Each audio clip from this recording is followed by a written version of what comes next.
Temperatures soar across the landscape. What was once a temperate place to live now feels like a desert.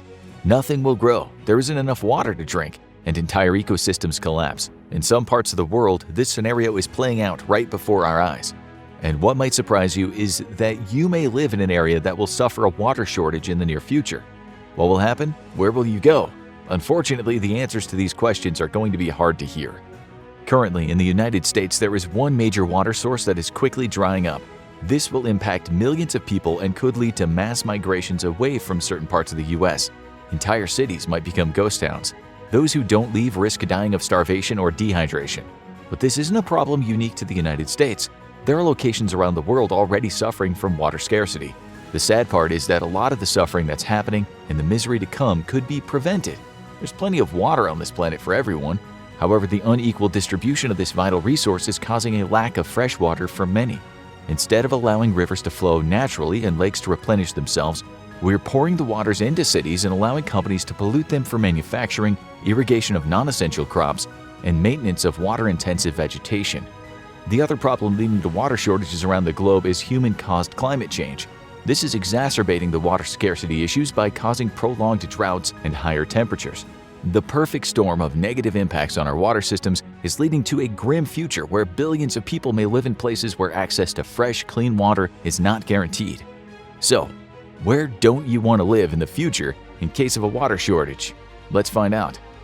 One of the main regions in the United States that is in real danger of losing its main water supply is the Southwest. The Colorado River has run through this landscape for over 6 million years, providing the area with an invaluable and constant source of water. However, that is now changing thanks to bad decisions and mismanagement of the Colorado River by governments in Wyoming, Colorado, Nevada, New Mexico, Utah, Arizona, and California.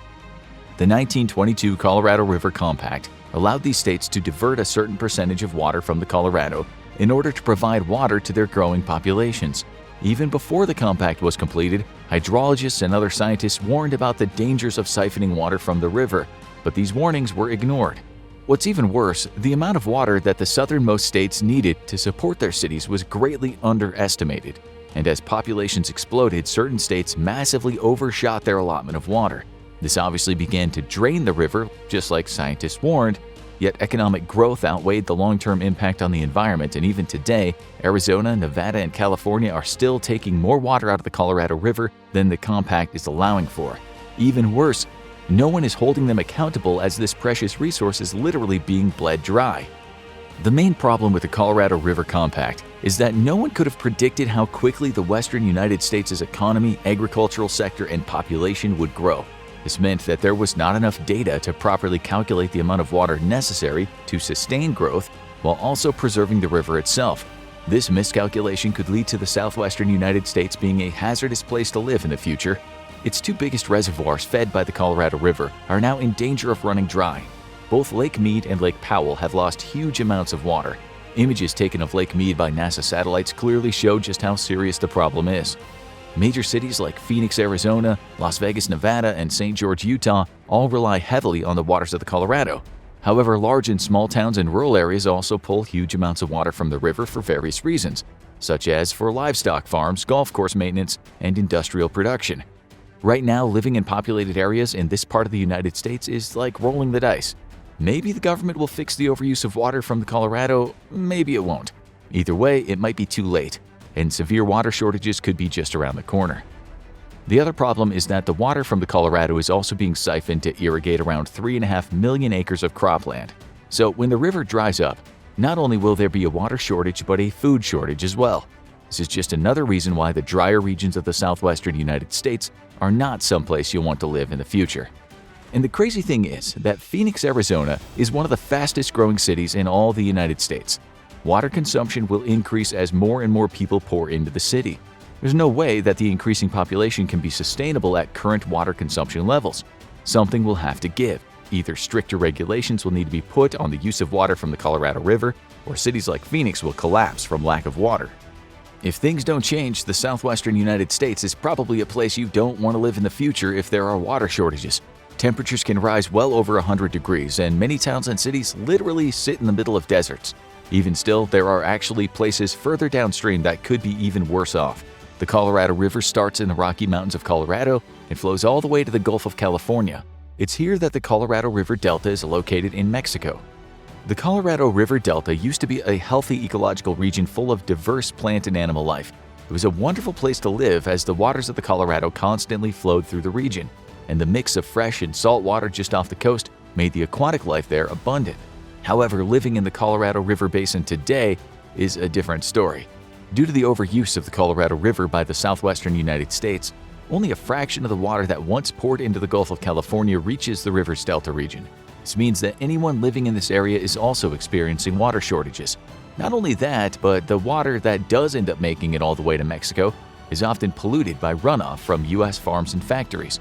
The high level of nitrates from fertilizers that end up in the Colorado River make their way into the Gulf of California, which causes all sorts of problems.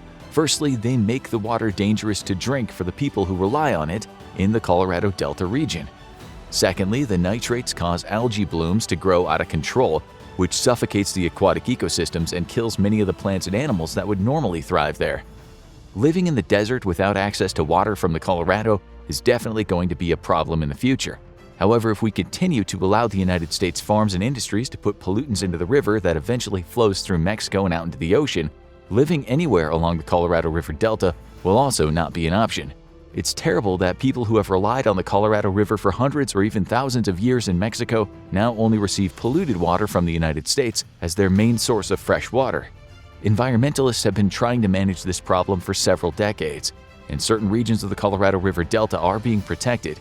But until U.S. farms, businesses, and governments are held accountable for overusing and polluting the Colorado, anyone who relies on its waters is in danger of being forced to move elsewhere. This brings up several other problems with water shortages in the future. Not everyone can just pick up and move their entire life to someplace new. People who already are marginalized will be forced to live in areas where access to water is a constant concern. As water becomes more scarce, it'll become more expensive to obtain, which only exacerbates the problem for low-income families. In these types of situations, things could become dire. If given the choice between allowing their families to die from dehydration or fighting for water resources, it's likely people will choose the latter. Fighting will break out in areas where water is not abundant enough for everyone to have. Small wars might be waged between communities across the southwestern U.S. to ensure that their people have access to water that is trickling down the Colorado River. The other problem with water shortages is that if a main water source like the Colorado River does dry up and people are forced to migrate to other parts of the country, the crisis won't be solved. As more people move to water-abundant regions, those water supplies will be put under enormous strain and will eventually become depleted as well. When we look at a map of the United States, you can imagine the populations that rely on the Colorado migrating east toward the Mississippi. As the Mississippi River begins to dry up, people will move even further east. Eventually, there will be nowhere else to go, and the United States will descend into chaos as the entire population is fighting with one another for access to fresh water. At this point, it's probably safe to say that if business continues as usual, living in any part of the Southwest that relies on the Colorado is not a place you want to be in the future. All you have to do is take a boat down the river itself to see how drastically the waterline has changed. Most experts agree that reservoirs fed by the Colorado will never be full again. The mismanagement and unequal distribution of water from the river is definitely to blame for the decline in water supplies, but other factors are also at play.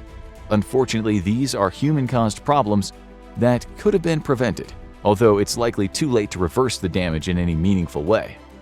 Scientists estimate that due to climate change, the flow of the Colorado River will decrease somewhere between 5 and 20% over the next few decades. This is on top of the water that's constantly being siphoned out of the river each day. Human-caused climate change is driving the planet's average global temperature up. As the temperature increases, more water will be lost to evaporation around the globe. In regions that depend on water from rivers like the Colorado, it'll become harder and harder to irrigate crops. This means entire agricultural centers could collapse, leading to famine. Even though the regions closest to the depleted water source will be hit hardest first, no one will be able to escape the shortages of food as a result of dwindling water supplies. And if this wasn't bad enough, climate change and human actions have also led to the introduction of invasive plants and animals in habitats around the world. These invasive species strangle once healthy ecosystems and make them much less biodiverse than they were in the past. This is a problem in places like the Colorado River Delta, where salt cedar and cattails use up vital nutrients that once allowed the area to be composed of lush forests. Animals such as shellfish, shrimp, and waterfowl have been in rapid decline as a result of these invasive species choking out the ecosystem. Less biodiversity is never good for an ecosystem or anyone living in it. When invasive species cause a decline in native species, it often means key resources are taken away. People who survive mainly off of seafood in the Gulf of California may find their food supply disappearing, which is just another reason why the drying up of the Colorado River will cause massive pain and suffering for anyone who relies on its waters. Climate change also is causing problems at the headwaters of the Colorado River. This means that even before states start siphoning water from the river, there's already less to go around. Scientists estimate that around 84% of the upper Colorado River watershed is going through drought conditions as a result of climate change. This means that over 3/4 of the water sources that flow into the Colorado River are in danger of drying up. Due to higher temperatures, the snowpacks that normally accumulate during the winter are much smaller. This means less water flows into the Colorado River where they melt. Also, precipitation levels have been lower than normal over the last 2 decades, negatively affecting the replenishment rate of the Colorado River's headwaters. The drought has become so bad in certain regions that water actually needs to be brought in from other sources to provide sustenance to both livestock and wildlife. This might be the temporary band-aid that people who rely on the Colorado River use. However, bringing in water from afar can only be a temporary fix. At some point, these other sources of water will also begin to run dry, and the whole problem will snowball into an even larger crisis. The highest intensity droughts are classified as D4. These conditions are only supposed to occur once every 50 to 100 years. However, 3 D4 seasons have occurred in the Colorado River Basin in the last 20 years. This is very alarming for anyone who's trying to manage the water supply, because if this trend continues, the Colorado River could completely dry up much sooner than predicted. Perhaps the most terrifying aspect of everything that's happening to the Colorado River is that it's not an isolated event. Rivers and lakes around the world are drying up as a result of overuse by humans and climate change. In the years to come, the southwestern United States may be someplace you won't want to live due to water shortages, but it's by no means the only one. For anyone living in Australia, we have some very bad news. Over the last few years, the continent has seen the worst drought in centuries.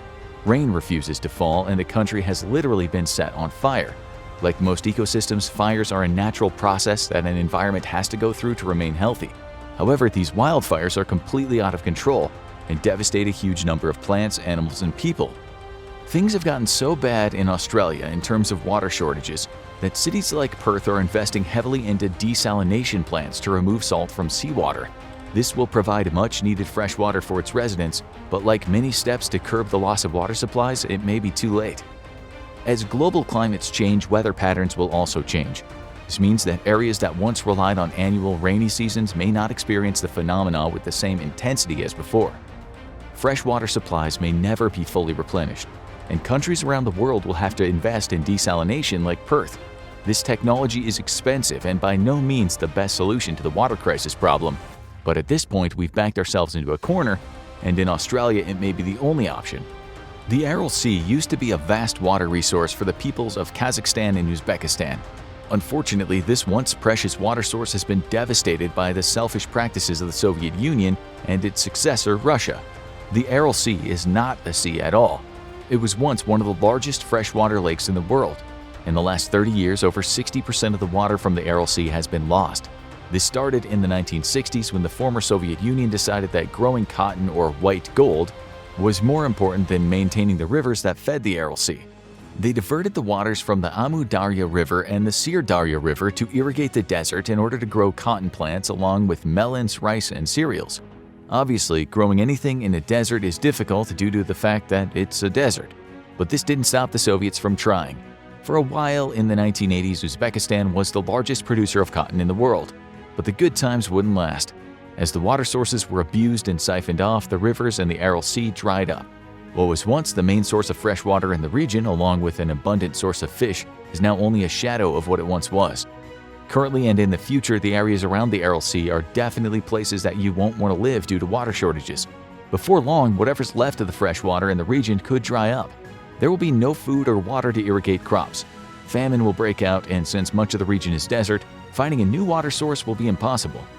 In Africa, Lake Chad used to be a vast freshwater source that provided millions of people with water. It extends to the borders of Niger, Nigeria, Cameroon, and Chad. However, the overuse of the lake has caused the water to disappear rapidly. You'll likely want to stay out of the region surrounding Lake Chad in the future for several reasons. The main one is that 95% of the lake has disappeared over the last 50 years. This has been caused by fluctuating rainfall patterns due to climate change, overgrazing of livestock, and increased demand for water as the population in the area continues to grow rapidly. The water shortages this region will experience in the future are sure to exacerbate the already high tensions that exist around access to Lake Chad. Living in the region will be dangerous, as wars are waged to control what little water is left. In fact, fights have already broken out between different countries for control of this vital resource. When there isn't enough to go around, countries could be invaded, resulting in incredibly high death tolls. The scariest part is that at this rate, Lake Chad may dry up completely. When this happens, there will be no reason to fight over the land, but everyone in the region will need to leave for areas where there is more abundant water. Unfortunately, this will likely lead to even more conflict. The future looks grim across the world as water shortages become more and more common. China has a booming economy and a massive population.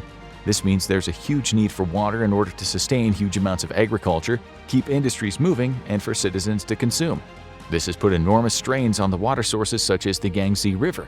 Due to overuse and extreme droughts, the Yangtze has reached its lowest point in recorded history. The Yangtze extends across much of China, and the lowering of its waters has caused China to issue a nationwide drought alert. The 84 million people living in the Sichuan province have felt the immediate effects of the scarcity of water from the Yangtze, as 80% of their electricity comes from hydropower generated by the river. This is on top of the fact that less water to irrigate crops has led to lower yields, which is hurting both the local people and their exports. Reservoirs across the nation that the Yangtze normally feeds are completely dried up. In the future, this region could experience even more droughts, and the enormous populations that rely on the river for all their water and energy will be in big trouble. There's a high probability that if China doesn't immediately take action to mitigate the human-caused forces resulting in the river drying up, millions and millions of people will die. This is also a good time to mention that although hydroelectric power is a clean source of energy, it is by no means environmentally friendly. The only way to generate hydroelectric power is by building dams that disrupt entire ecosystems. The rivers that once flowed freely are stopped in their tracks, and the land that was home to plants and animals is now underwater. Dams can also cause massive erosion both upriver and downriver from where they're located. Disruption to water flow has unintended consequences throughout the river system. Populations of fish and other animals that rely on the river and its nutrients can be irreparably harmed. At the same time, droughts will have a much harsher effect on areas where the flow of water has slowed as a result of the dam. Europe may seem like a safe place to live in the future due to its push toward renewable energy and consistently having countries that are rated the happiest places to live in year after year. But even this continent will suffer from water shortages. The Rhine River flows from the Swiss Alps to the North Sea. It's a vital pathway for European shipping to move goods and resources from the middle of the continent to other parts of the world. However, due to overuse of the river and climate change, the Rhine's waters are drying up. This has made navigating the Rhine incredibly difficult. Ships must now dodge land that's rising out of the water due to its low levels. This means getting resources into the European heartland is more difficult and could have drastic consequences for the future. Of course, the shipping lanes are important, but what's even more alarming is the thought that as the Rhine dries up and other water sources in Europe become more scarce, some tough decisions will need to be made. Water-intensive industries like wine and beer production will need to be slowed or ceased. Many scientists believe there is still hope for our freshwater resources. Unfortunately, there will be pain before things get better. Places like Las Vegas incentivize their citizens to plant desert plants that require very small amounts of water in their yards instead of grass. Water use restrictions for washing your car or watering your lawn are put in place to reduce non-essential water use, and regulations are being passed to force corporations to use better water management practices and to recycle the water they do use. Some agricultural companies are moving towards hydroponics, which allow more crops to grow with less water and nutrients. Environmental activists are lobbying to protect our rivers, watersheds, and wetlands so that native ecosystems can thrive and biodiversity can increase. We still have a long way to go before we stop the overconsumption of our water supplies and find ways to provide everyone around the world with clean drinking water, but it can be done. However, until we place more importance on protecting our freshwater sources, you might want to consider where you decide to live in the future. If action isn't taken soon, all of the places mentioned in this video will likely be both dangerous and deadly to live in. Now watch where you wouldn't want to live if World War III starts, or check out these countries are impossible to invade.